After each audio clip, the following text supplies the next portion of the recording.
Liberal arts will teach you how to think, how to learn, how to see things as they are related to other things. In short, Harris asserts, this form of education will lead to greater happiness. Indeed, holders of liberal arts degrees and teachers at liberal arts institutions regularly assert that higher ideals and greater rewards come to those who seek no reward but the good and joy found in liberal studies themselves. Or as a headline in the Sunday London Times recently read, "We must value education for itself and not just to get a job." This particular article happened to be written by David Willett, who was then the shadow secretary for an office called State Innovation, Universities and Skills. He's now the Conservative Party, the British Conservative Party's Minister for State for Universities and Science, a bit like the Secretary of Education.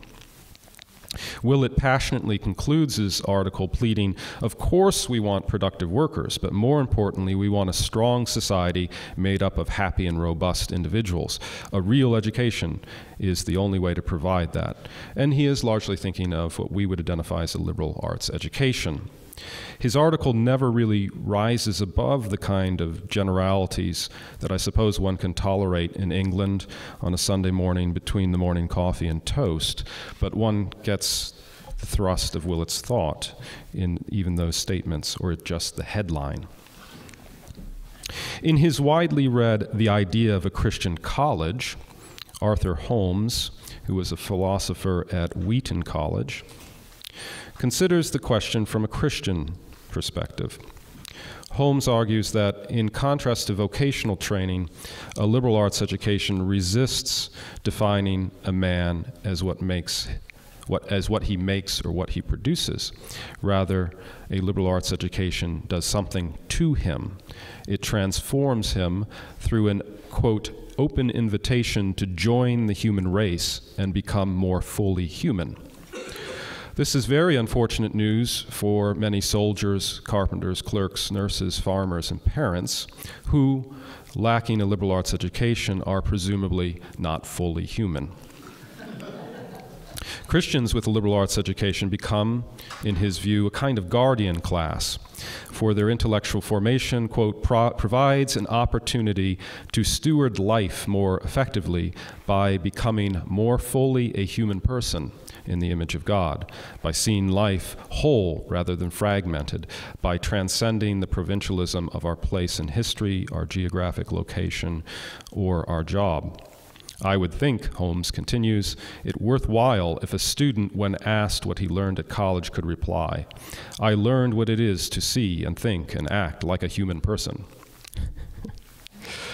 Now, it is true, those of you who teach, you know, what enters often is a little less than human, and Catholic teachers know that it is a corporal work of mercy to instruct the ignorant, and so there is something true in what Holmes is saying here, something true.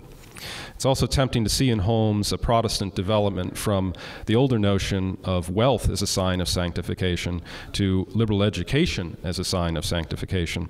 The original edition of his book concluded with a chapter on the deficiency of experience, the final examples of which he lists are, so these are the experiences that do not constitute an education and therefore do not help you become truly human. Traveling to Europe, serving the poor, contemplating or making religious art, and something he dubs but does not explain, unexamined religious experience. Again, one is tempted to see here the Protestant dismissal of the efficacy of works, such as pilgrimage, corporal works of mercy, devotional practices, and aspects of the religious life. They track pretty parallel to his denial of experience. Just as these, in his view, are not sufficient for salvation, neither are they or their secularized twins sufficient for education, brackets, becoming a real human person.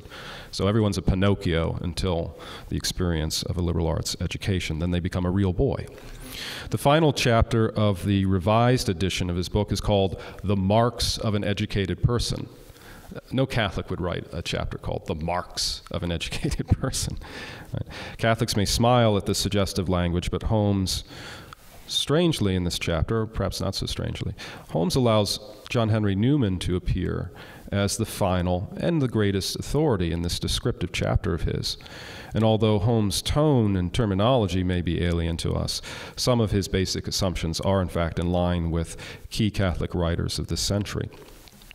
Many modern Catholic educators, especially amongst those who esteem the place of Aristotle, have been shaped in their opinions, you may know, on the liberal arts, by Mortimer Adler.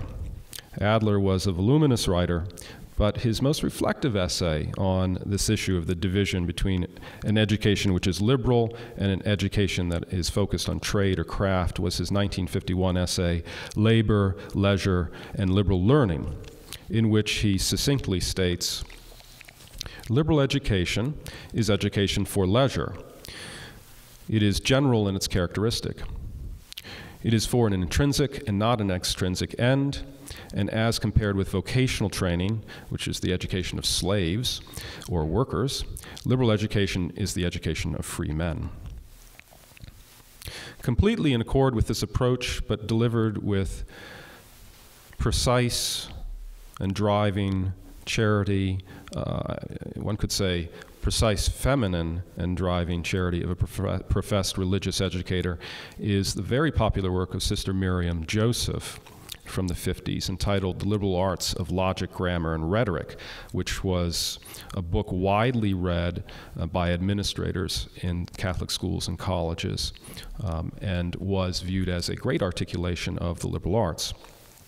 In it, she says, she writes, the 7 liberal arts differ essentially from the many utilitarian arts, such as carpentry, and from the 7 fine arts, such as instrumental music and painting. For both the utilitarian arts and the fine arts are transitive activities, whereas the essential characteristic of the liberal arts is they are immanent or intransitive activities. Is that clear? She rightly follows this up with an analogy because it's not clear on first reading. To sister analysis, Sister Miriam gives the following analogy of the intransitive characteristics of the liberal arts versus the transitive characteristics of other art forms.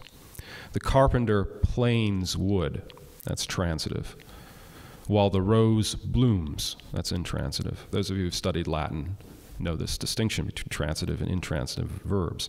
The carpenter planes wood, the rose blooms. The agent in a non-liberal, in a servile art, is acting upon something, and that other thing is the product. In the liberal arts, Sister Miriam is stating the agent is himself perfected through the art. All these authors agree in the essentials, whether Catholic or Protestant. The liberal arts stand separate from and in a superior position to all other arts. In particular, they are above the mechanical, the vocational, or utilitarian arts, which are learned and practiced for the sake of production, production which somehow limits or narrowly defines a person in their understanding, whereas the liberal arts release or elevate the human spirit. The liberal arts are the force of an exterior grace perfecting and making man whole and truly himself. Well, do we agree with this? How can we not, one may say? After all, surely these responses are grounded in the tradition, and surely they reflect truths to which all of those who are teachers can relate. As I said, it is a non-human creature that enters the classroom. This is the experience of all teachers. No teacher in this room will gainsay me on that point. Furthermore, we have the authority of Scripture on this point that liberal learning, the learning of a scholar, and the craft of the artisan do not mix and do not both lead equally to wisdom. Consider the following passage taken from the Book of Ecclesiasticus, from which I draw the title of this talk. The wisdom of a scribe cometh by his time.